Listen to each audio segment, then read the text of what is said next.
자, 3번 문제 볼게요. 간단한 문제입니다. 제시문 R을 토대로 제시문 자에 언급된 마을의 생활 기반 상실의 원인을 설명하고, 이거 공유지 비극이에요. 공유지 비극은 너무 흔한 거니까 미리 말하고 넘어갈게요. 그 다음에 제시문 자의 마을이 쇠퇴하지 않도록 하기 위해 마을 주민들에게 필요한 자세를 제시문 차에서 찾아 서술하시오 라고 하고 있습니다. 제시문 아, 자, 차가 있는데 순서대로 읽으면 저절로 답이 나옵니다. 아자차 읽어볼게요. 아주 간단한 제시문들의 연속입니다.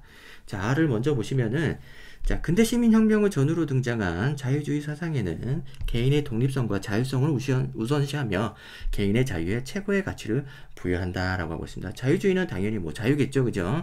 자, 그 다음에 또한 개인이 자유롭게 이익을 추구함으로써 이익을 추구하면 사회 전체의 부가 증가한다. 개인이 이익을 추구하면 이렇게 그죠?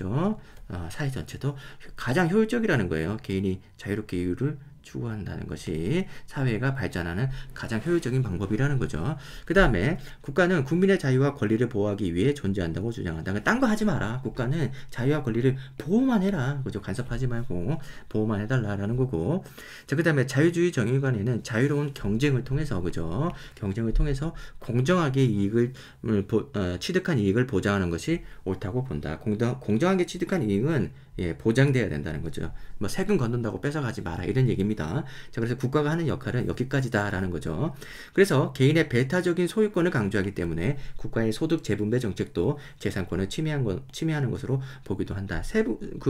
소득 재분배 정책 그거죠. 세금 걷어가지고 복지하는 거죠. 세금 걷어서 복지 정책을 펼치는 건데 이거 문제라는 거죠. 왜냐하면 소유권을 그죠 침해할 수도 있다는 겁니다. 자, 그래서 자유주의 사상에 대해서 이만큼 핵심적으로 간략하게 나와 있는 짧은 글이 잘 없어요. 그래서 이 내용 여러분들 아주 핵심적인 내용이 정확하게 나와 있기 때문에 이 내용 여러분들 잘 기억해 두세요. 자, 그 다음에 오늘날 우리 사회에 만연한 공공성 결핍 현상이 사회적 쟁점으로 부상하고 있다. 공공성.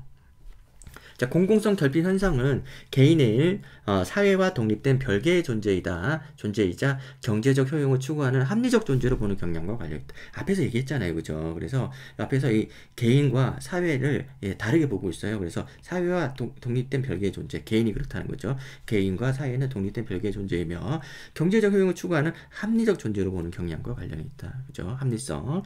자, 그래서 자유주의는 합리성이 전제돼 있습니다. 그리고 개인과 사회는 따로고요. 자, 그 다음에 개인을 경제적 효용을 추구하는 존재로 보는 경향은 끊임없이 개인에게 자신의 경제적 효용 가치를 높일 것을 요구한다. 이건 뭐 경쟁이죠, 경쟁. 끊임없이 경쟁하고, 그죠? 자기 자신을 발전시켜 나갈, 개발해야 될 것을 요구하죠. 그래서 자유주의에 대한 장점이 들어가기 앞서 자유주의 개념 설명과 여기서 얻은 장점, 그 다음에 이것이 가져올 수 있는 공공성 결핍 현상까지 이렇게 설명을 하고 있습니다. 이제 좋은 글이라고 생각이 듭니다.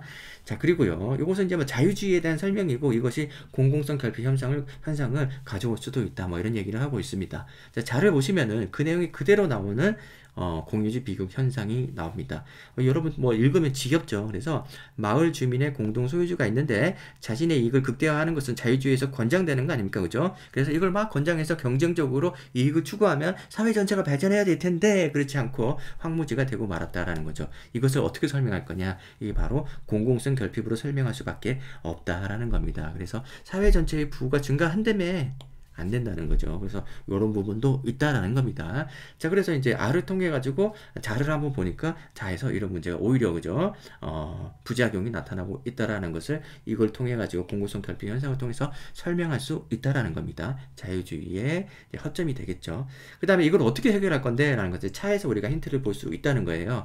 차를 읽어보시면 권리는 의무를 전제로 하고 여기서 이제 권리라는 것은 자유주의의 자유가 되겠죠. 자유. 그래서 의무가 있다는 것은 이 의무는 공동체에 대한 의무가 될 것입니다. 그죠? 그래서 이제 권리하면 자유, 그리고 의무하면 공동체, 이렇게 또 연결지어 보는 것도 하나의 또 뭐랄까 습성이에요. 그래서 이걸 여러분들이 기억을 해 두시는 게 좋습니다. 왜냐하면 어려운 문제를 맞닥뜨려 가지고 이 내용을 여러분들이 추론해 내려고 그러면 그때 또 힘들거든요. 이게 또 추론이 또 잘 안 돼. 그래서 이 내용을 여러분들이 꼭 한번 기억을 해 두시고 이걸 좀 가져가셔야 돼요. 이거 성균관대 요번에 나온 문제도 이런 내용들이 있는데, 그래서 이거를 알고 있는 학생들은 쉽게 접근했을 것이고 아닌 학생도 뭐 아닌데, 권리는 이제 자유주의의 그 자유, 그죠? 자유권을 얘기하는 거고, 의무는 공동체에 대한 의무를 얘기하기 때문에 자유주의와 공동체주의를 가르는 어떤 핵심적인 차이라고 볼 수도 있습니다. 권리와 의무가.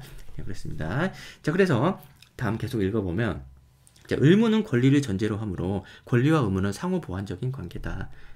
의무는 권리를 전제로 한대요. 이게 또 기본 전제죠. 그죠? 이 주장을 하는 전제죠. 의무는 권리를 전제로 한다. 자, 그래서 모두가 자신의 권리만을 내세우며 책임이나 의무를 회피한다면 결과적으로 누구도 자신의 권리를 누릴 수 없게 될 것이고, 공동체에 대한 의무만을 강조한다면 개인의 사회를 위한 수단으로 취급될 것이다. 그래서 서로 상호 보완적인 관계다라는 것을 다 이해해 볼 수 있겠습니다. 그래서 자유주의와 공동체주의는 여기 나오네요. 그죠? 공동체주의는 서로 대립하는 것처럼 보이지만 모두 개인의 행복한 삶과 정의로운 사회를 지향한다는 점에서 상호 보완적이라고 할 수 있다. 자, 그래서 이는 개인의 권리를 중시하는 자유주의가 사회 구성으로서 의무를 경시하지 않으며 공동성과 공익을 강조하는 공동체주의가 얘가 개인의 이익이나 행복 등을 경시하지 않는다라는 점에서 알 수 있다. 이렇게 하고 있는데, 우선은 여기서 위에 나오고 있는 그 공유주의 비극이 자유주의의 극단적인 어떤 뭐랄까 추구를 통해서 나오는 부작용이기 때문에 여기다 체크를 했어요. 그래서 자유주의는 너무 또 자유 경쟁 이런 부분에서 이 사익을 극단적으로 추구하려고 하지 말고 구성원으로서 의무를 경시하지 않아야 된다. 요게 이제 답이 되기 때문에 이 부분 체크를 했고, 그리고 이제 공동체주의도 이제 마찬가지죠. 사익을 경시하지 않아야 된다는 겁니다. 자, 기본적인 전제는 그죠? 그 상호 보완적인 관계라는 것을 알아야 되고, 그렇기 때문에 자유주의는 구성원으로서 의무를 경시하지 말아야 된다. 그러면은 여기 위에서 나온 그 공유지 비극을 해결할 수 있다. 이 정도 내용으로 우리가 정리해 볼 수 있겠습니다. 그래서 마지막 답안을 보시면요. 자, 여기서도 뭐 이렇게 별로 이제 뭐 어려운 건 없죠. 여기서는 이게 또 안 되냐. 자, 크게 보려고 그렇게 했더니, 네. 자, 그래서 아에 따르면 마을의 생활 기반이 무너진 것은 뭐 이렇게 해가지고 자유로운 경쟁, 그죠? 효용성 극대화, 뭐 이런 것도 우리가 한번 써볼 수 있겠고, 자, 요 정도 내용입니다. 그래서 자유주의 정의관에 따르면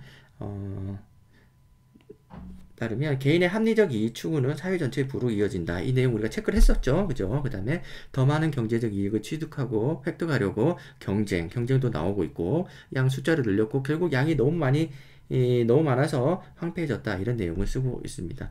이거는 여러분들이 글쓰기에 따라서 어떻게 쓰든 상관이 없을 것 같아요. 다양한 답안이 있을 수 있겠죠. 어쨌든 제시문 아와 자를 정리만 하면 됩니다. 그래서 아에 있는 내용을 이렇게 간략하게 한 문장으로 끝낼 게 아니라 더 써도 되는 거고요. 그 다음에 자에 있는 내용을 여러분들이 편의상 맞게 잘 쓰면 될 텐데, 글자 수가 작다는 게 좀 어려움을 더해주긴 합니다. 그래서 잘 정리해가지고 쓰면 되지, 이걸 뭐 굳이 뭐 또 딱 여기에 맞춰서 이대로 써야 된다는 그런 건 없어요.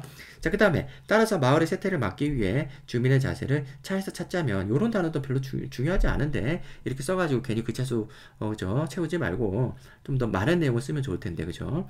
자, 그래서 차에서 찾자면 마을 주민들에게는 양을 키우되 공유지를 훼손시키지 않고 유지할 수 있는 범위 내에서 자신의 이익을 추구하는 자세가 필요하다라고 하고 있습니다. 그래서 적당히 하자라는 얘기죠.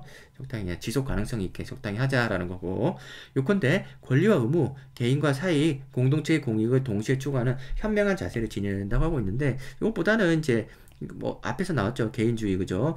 개인주의가 너무 극단적으로 하지 말고 공동체 의무도, 그죠? 의무도 우리가 소홀히 하지 말자, 지키자, 이런 내용으로 쓰는 게 더 맞지 않나 라는 생각이 듭니다. 그리고 이 차에서 이 권리와 의무는 서로 상호 보완적인 관계라고 쓰고 있는데, 이런 내용 안 쓰고 그냥 이렇게 쓰고 있습니다. 그래서 이거는 첨삭을 통해서 여러분들이 답안을 확인해 보는 게 맞는 것 같아요. 답은 우선 여러분도 잘 알고 계실 거고, 답이 내가 쓴 답이 맞습니까? 뭐 이런 것들은 첨삭을 해보시면서 중요한 단어들이 나오고 논리적으로 연결이 되고, 근데 분량적으로 또 균형이 흐트러지지 않는다면은 어떤 답이 되든지 간에 20점짜리 답안 다 될 수 있을 거라고 봅니다. 자, 그래요. 3번 문제는 이렇게 하고 마무리 짓겠습니다.